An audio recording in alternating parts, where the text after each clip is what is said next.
நல்லாவின் பால் முழுதும் கன்றுக்கில்லை, நறும்பூவின் மனம் முழுதும் சோதைக்கில்லை. நல்லாவின் பால் முழுதும் கன்றுக்கில்லை, நறும்பூவின் மனம் முழுதும் சோதைக்கில்லை.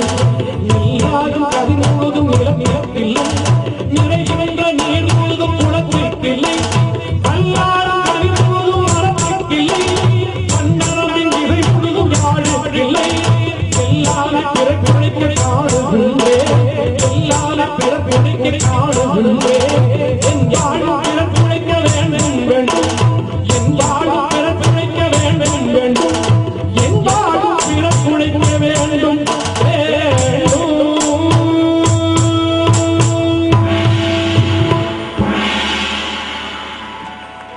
நல்லோர்கள் வாழுகின்ற தேவக்கோட்டை, நல்லோர்கள் வாழுகின்ற தேவக்கோட்டை. நான் இங்கு வந்தேன் ஆடியின் பாட்டை, நல்லோர்கள் வாழ்கின்ற தேவக்கோட்டை. நாங்கள் வந்து பாடினோமே எங்கள் பாட்டை, இருக்கின்ற குறைகளின் குறைபாட்டை, எங்களின் பாட்டில் உள்ள குறைபாட்டை ஏற்றுக்கொண்டு மன்னித்தீரே எங்களை, ஏற்றுக்கொண்டு மன்னித்தீரே எங்கள் பாட்டை. நல்லோர்கள் வாழ்கின்ற தேவக்கோட்டை.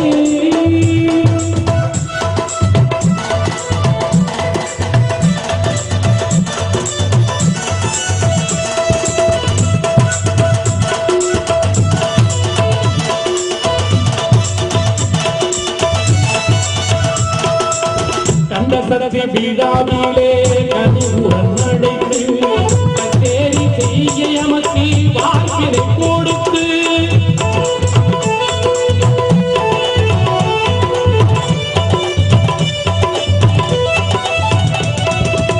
கந்தசரதி விழாவிலே எங்களை அழைத்து, கச்சேரி செய்வதற்கு வாக்கினை கொடுத்து, கந்தன் அருளை எல்லோரும் நினைத்து, கந்தன் அருளை எல்லோரும் நினைத்து, கனிவுடன் அமர்ந்தனே இன்னிசை கேட்டு, கனிவுடன் அமர்ந்தனே இன்னிசை கேட்டு.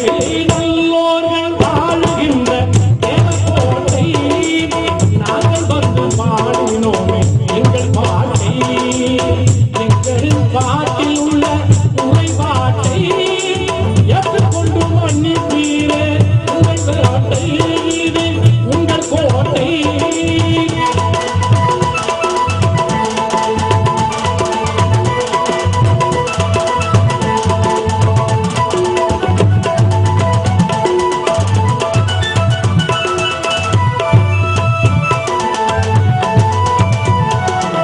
தாயின் மீது பற்று கொண்ட ராமநாதன், தாழ்வின் ராமநாதன், தாயின் மேல் பற்று கொண்ட தாழ்வின் ராமநாதன், தயவின்றி சேவை செய்து எவரை அழைத்தார் வாழ்க ராமநாதன். தாய் மேல் பற்று கொண்ட ராமநாதன், தாய் மேல் பற்று கொண்ட தாழ்வின் ராமநாதன், தயவு செய்து எம்மை அழைத்தார் வாழ்க ராமநாதன். தாய்மேல் பற்று கொண்டு வழிபடு என்று சொல்லும் தயவுள்ள குணம் கொண்ட ராமநாதன், தாழ்வின் ராமநாதன். வாழ்க வாழ்க வாழ்க வாழ்க நகரத்தார், வாழ்க வாழ்க வாழ்க வாழ்க நகரத்தார், வாழ்க வாழ்க வாழ்க வாழ்க நகரத்தார், வாழ்க வாழ்க நகரத்தார், வாழ்க வாழ்க நகரத்தார், வரமுடன் வாழ்க நகரத்தார், வரமுடன் வாழ்க நகரத்தார்.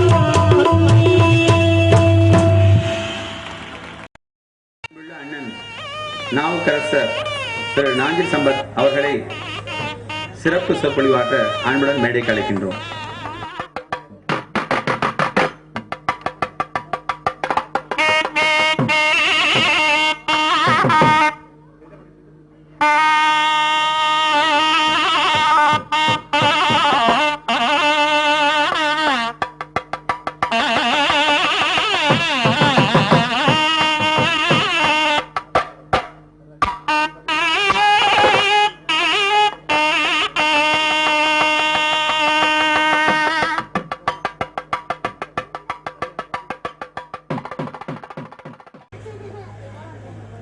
ஆடிப்புலங்கள் உழுவர் கரமும் நய உரைகள் தேடிக் குளிக்கும் கவிவாணர் நாவும் செழும் கருணை ஓடிப் பெருகும் அறிவாளர் நெஞ்சும் உவந்து நடம் ஆடிக்களிக்கும் மயிலே உன் பாதம் அடைக்கலமே. மச்சில் குடியிருக்கும் மணித்தெந்தல் மனம் கசிந்து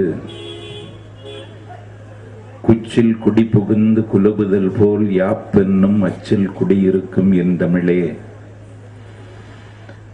அன்றாடம் எச்சில் குடியிருக்கும் என் நாவில் எழுந்தருள உன்னை வணங்குகிறேன் உயிர் தமிழே, நீ வாழ்க.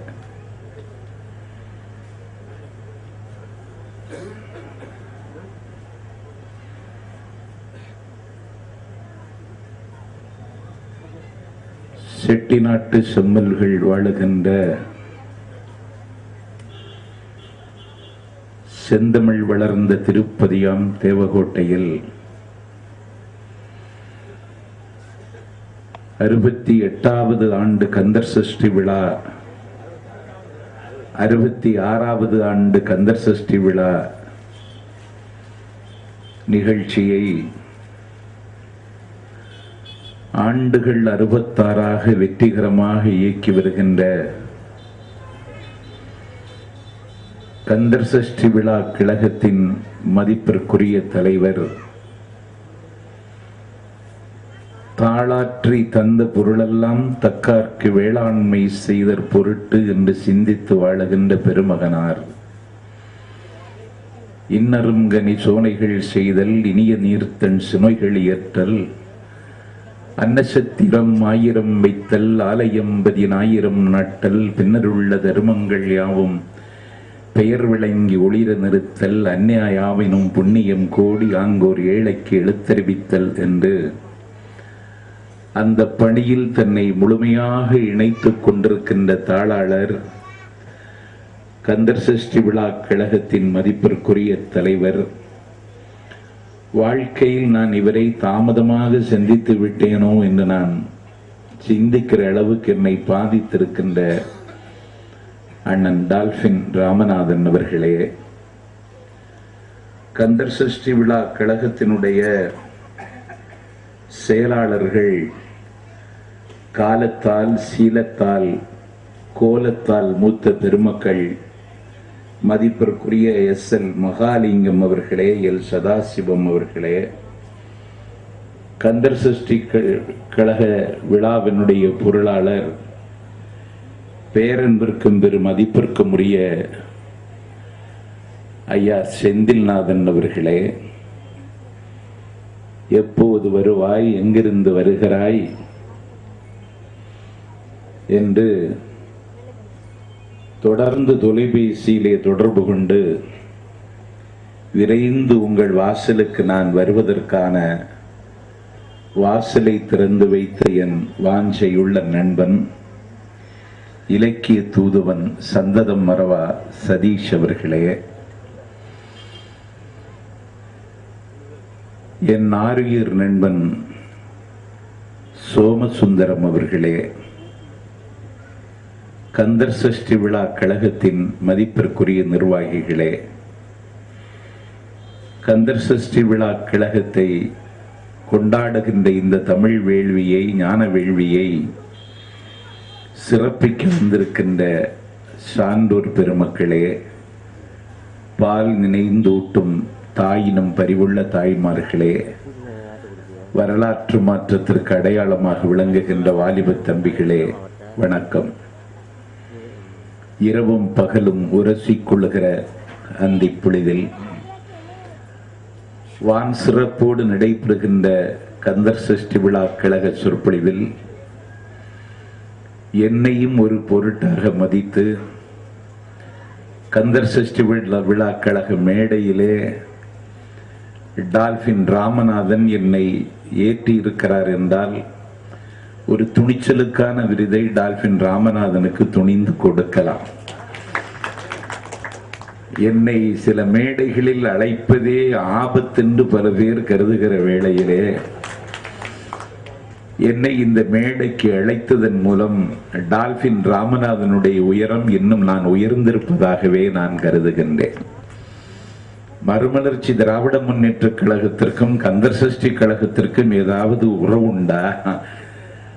மறுமலர்ச்சி திராவிட முன்னேற்ற கழகத்தை சார்ந்த நாஞ்சில் சம்பத் கந்தர் சஷ்டி விழா கழகத்தில் பேசுகிறேன் என்றால் இதுதான் மாணிக்க வாசகனுடைய பார்வை. அவன் எம்பெருமானை பற்றி பேசும் பொழுதே சொன்னான், முன்னை பழமைக்கும் பின்னை புதுமைக்கும் பேர்த்தும் அப்பற்றியனே என்று பாடினான் எம்பெருமானை பார்த்து. இதிலே பழமை சார்ந்த ஒரு பண்பாட்டடையாளங்களை வென்றெடுப்பதற்கு நீங்கள் கந்தர் சஷ்டி விழா கழக மேடையில் மறுமலர்ச்சி திராவிட முன்னேற்ற கழகத்தினுடைய பொலிவாளர் நாஞ்சில் சம்பத்தை மேடை ஏற்றியதன் மூலம் முன்னை பழமைக்கும் பின்னை புதுமைக்கும் பேர்த்தும் அப்பெற்றியனாக இன்றைக்கு ராமநாதன் அவர்கள் தன்னுடைய தகுதியை உயர்த்தி கொண்டிருக்கிறார் என்று நான் கருதுகிறேன். நான் எதற்காக சொல்லுகிறேன் என்றால் நாங்கள் இந்த மேடைக்கு புதியவர்கள் தான். அதிலும் நாஞ்சில் சம்பத்து முற்றிலும் புதியவன் தான். இந்த மேடைக்கு நான் தகுதி உள்ளவன் அல்லனோ என்கின்ற ஒரு மக்கள் எண்ணிவிடுவார்களோ என்கின்ற ஒரு கவலையினாலே தான் எல்லா சொற்பொழிவாளர்களையும் பெயர் சொல்லி அவர்களுக்கு ஒரு அடைமொழி கொடுத்து போட்டாலும் கூட எனக்கு மட்டும் நல்ல தமிழ் பேச்சாளர் என்று ஒரு அடைமொழியை சேர்த்து போட்டிருப்பதற்கு காரணமே எனக்கு இந்த மேடையிலே பேசுவதற்கு ஒரு தகுதி இருக்கிறது என்பதை ஊருக்கு உணர்த்துகின்ற சிரமத்தை நான் கந்தர் சஷ்டி கழகத்திற்கு தந்திருப்பதாகவே நான் கருதுகிறேன். ஆகவே ஒரு அரசியல் பொழிவாளனை கந்தர் சஷ்டி கழக விழா மேடையிலே ஏற்றுகிறோம் என்று சொன்னால் என்னை பொறுத்தவரையில் நீங்கள் ஏற்றினீர்கள் என்பதை விட நான் ஏறலாமா? அப்படி ஒரு கேள்வி இருக்கிறது அல்லவா? ஏறலாம். என்னவென்று கேட்டால் என்னை பொறுத்தவரையில் தமிழ் கொடி எங்கெல்லாம் பட்டொளி வீசி பறக்கிறதோ அந்த மேடைகளில் எல்லாம் நான் இருப்பேன். ஏனென்றால் இந்த நாட்டில் கம்பன் கழகத்து மேடையிலே அன்றைக்கு கோடிக்கால் பூதமடா என்று பாடி பரவிய பூதப்பாண்டி ஜீவானந்தம் வந்து நின்று பேசுகிறார். ராமனை இந்த நாட்டிலே வழிபடி தெய்வமாக கொண்டாடி அந்த கம்பனுடைய விழாவிலே வந்து ஓடப்பர் உடையப்பர் இல்லாத ஒரு சமுதாயத்தை உருவாக்க வேண்டும் என்று பொதுவுடைமை பூக்கோலம் போட்ட பூதப்பாண்டி ஜீவானந்தம் வந்து கம்யூனிஸ்ட் கட்சி மேடையில் கனல் மணக்க பேசுகிறவன் கம்பன் கழகத்து மேடையில ஏறி ஜீவானந்தம் பேசினார். காலம் தோல் உரிக்கிறது. கலைஞர் பேசுகிறார், வைகோ பேசுகிறார். இன்றைக்கு காலம் அந்த நிலைமைக்கு மாறுகிறது. அன்றைக்கு பூதப்பாண்டி ஜீவானந்தம் கம்பன் கழகத்து மேடையில் காரைக்குடியிலே பேசுகிறார். சட்டை அணியாத பெருமகனார், சட்டையை பற்றி சட்டை செய்யாத பெருமகனார், இந்திய துணைக்கண்டத்தினுடைய விடுதலைக்கு விலாயிலும்புகளால் வீரவர்களால் எழுதிய பெருமகன், ஆகாயத்தை போல அப்பழுக்கற்ற வாழ்க்கை வாழ்ந்த ஐயா சா கணேசனார் அவர்கள் குறித்த நேரத்தில் மேடை ஏற வேண்டும், குறித்த நிமிடத்திற்குள் பேச்சை முடிக்க வேண்டும். அவ்வளவு பெரிய கட்டுப்பாடோடு கம்பன் கழகம் இயங்குகிற பொழுது பூதப்பாண்டி ஜீவானந்தம் மேடை ஏறுகிறார். 40 நிமிடத்தில் அவர் பேசி முடிக்க வேண்டும். 40 நிமிடம் முடிகிற பொழுது மேடையில் சிவப்பு விளக்கு எரியும். ஆனால் ஜீவா பேசுகிறான், கம்பன் காட்டிய அரசியல் என்று 40 நிமிடம் தாண்டி 60 நிமிடம் தாண்டி 1 மணி தாண்டி 2 மணி நேரம் பேசிவிட்டார். ஐயா சா கணேசன் பேசாமலே உட்கார்ந்து விட்டார். எல்லோருக்கும் நேர கட்டுப்பாடு என்று சொல்லி கட்டுப்படுத்துவீர்களே, இன்றைக்கு கைகட்டி வாய்ப்புத்தி நின்று கேட்டீர்களே, என்ன காரணம்? நீங்களும் கம்யூனிஸ்ட் கட்சியில் சேர்ந்து விடுகிறீர்களா என்று கம்பனடிப்பொடி சா கணேசன் ஐயாவிடத்தில் கேட்ட பொழுது அவர் சொன்னார், ஜீவாவா பேசினான், கம்பன் அல்லவா பேசினான் என்றார். அந்த சிவப்பு விளக்கை ஏன் எரிய விடவில்லை என்றால் ஏற்கனவே சிவப்பு அவருக்கு உவப்பு, இன்னும் மீண்டும் சிவப்பை எரிய விட்டால் பேச்சு இன்னும் வீரியம் கூடும், அதனாலே எரிய விடவில்லை என்றார்கள். ஆகவே இந்த நாட்டில் கம்பனை கூட கம்யூனிஸ்ட் கட்சி மேடைகளிலே அன்றைக்கு களமாடுவதற்கான ஒரு சூழலையும் மரபு மாறாத சங்க இலக்கியங்களை இந்த நாட்டில் அரசியல் மேடைகளில் அரங்கேற்றியதும் தமிழ் இலக்கிய வரலாற்றில் தித்திப்பான பக்கங்கள் என்றால் நாஞ்சில் சம்பத் அதற்கும் அணியமாகிவிட்டேன் என்பதை அகிலத்துக்கு சொல்லுகிற வகையிலே கந்தர் சஷ்டி கழகத்தினுடைய விழாவின் மேடைக்கு மிகுந்த அச்சத்தோடு உங்கள் முன்னால் நான் நின்று கொண்டிருக்கிறேன். இப்படி ஒரு வாய்ப்பு எனக்கு கிடைக்கும் என்று நான் கனவில் கூட கருதியதில்லை. பட்டிமன்றங்களில் கொட்டி முழக்குகிறேன், வழக்காடு மன்றங்களில் விவாதம் செய்கிறேன், பல்கலைக்கழகத்தினுடைய மைய மண்டபங்களில் உரையாற்றுகின்றேன், கன்னி தமிழ் வளர்க்கு மேடைகளில் கடல் கடந்த நாடுகளுக்கு சென்று பேசி வருகிறேன். பல லட்சம் மக்கள் சங்கமிக்கின்ற மகா நாடுகளில் திசைகளின் தசைகளை பிக்கிற இரத்த சந்தத்தில் நான் உரையாற்றி வருகிறேன். பட்டினக்கரையில் இருந்து பாமரர்கள் வாழுகிற கண்விழிக்காத கிராமத்திலும் நாஞ்சில் சம்பத்து பொலிவாற்றி வருகிறேன். ஆனால் எங்கேயும் பேசினால் கிடைக்காத நிம்மதியும் நிழலும் கந்தர் சஷ்டி கழக விழா மேடைக்கு வந்ததற்கு பிறகு எனக்கு கிடைத்திருக்கிறது என்பதை முதலிலே நான் உங்களுக்கு பதிவு செய்ய கடமைப்பட்டிருக்கிறேன். அதிலும் நவம்பர் 2ஆம் தேதி விழாவினுடைய இறுதி கட்டத்தில் என்னை அண்ணன் டால்பின் ராமநாதன் அவர்கள் பேச அழைத்திருக்கிறார்கள். அதுதான் முதலிலே அழைத்திருக்கலாம். முதலிலே அண்ணன் தமிழருவி மணியன் எங்கே போகிறோம் நாம் என்று அவர் பேசி, நானே குருவாக ஏற்றுக்கொண்டிருக்கிற அண்ணன் சுகிசிவம் குருவாய் வருவாய் என்று பேசி,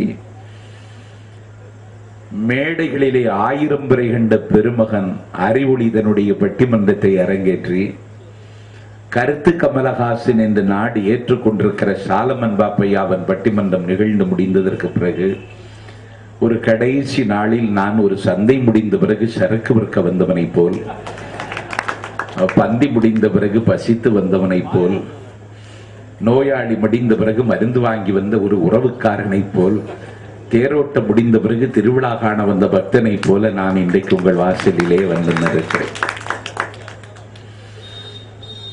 சமயம் வளர்த்த தமிழ் என்று ஒரு தலைப்பை தந்திருக்கிறார்கள். இந்த தலைப்பை அணி செய்வதற்குரியான தகுதி எனக்கு இல்லை. சமயத்தால் தமிழ் வளர்ந்ததா, தமிழால் சமயம் வளர்ந்ததா என்பது ஒரு கேள்வி. நான் மார்கழி பெருவிழா அறக்கட்டளையில் சேலத்தில்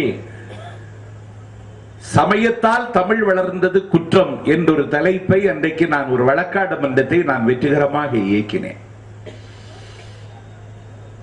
என்னுடைய நினைவு தெரிந்த நாளிலிருந்து நான் மேடைகளிலே அரங்கேற்றி இருக்கிறேன் பல தலைப்புகளை. என்றாலும் தமிழால் சமயம் வளர்ந்தது என்பது குற்றம் என்ற ஒரு தலைப்பை இங்கு அரங்கேற்றியதற்கு பிறகு பல புதிய புதிய செய்திகள் எனக்கு கிடைத்தன.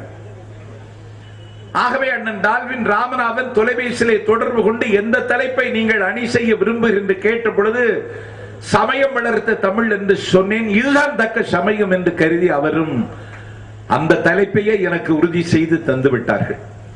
இப்போதுதான் நினைக்கிறேன் நான் ஏன் அப்படி சொல்லிவிட்டேன் என்று. இன்னைக்கு தினமணியை பார்த்தால் போட்டிருக்கிறான் கடகம் தர்ம சங்கடம் என்று. சமயம் வளர்த்த தமிழ் என்று சொன்னால் சங்கம் அருவிய காலத்திற்கு பிறகு 6ஆம் நூற்றாண்டுக்கு பிறகு கிட்டத்தட்ட 19ஆம் நூற்றாண்டு முடிகிற வரை வள்ளலார் காலம் வரையிலும் தமிழ் சமயாச்சாரியார்களின் கையில் தான் இருந்தது. சமயாச்சாரியார்கள் மட்டும் தமிழை கையிலே எடுக்காவிட்டால் என்னுடைய தமிழ் நிறத்தை இழந்திருக்கும், இயல்பை தொலைத்திருக்கும். அன்றைக்கு 63 நாயன்மார்களில் ஒருவரான சேரமான் பெருமாள் நாயனார் அவர் ஆட்சி செய்த திருத்தலம் திருவஞ்சைக்களம். நான் கந்தர் சஷ்டி கழகத்திலே இருக்கிற நிர்வாகிகளுக்கு உங்கள் மேலான கவனம்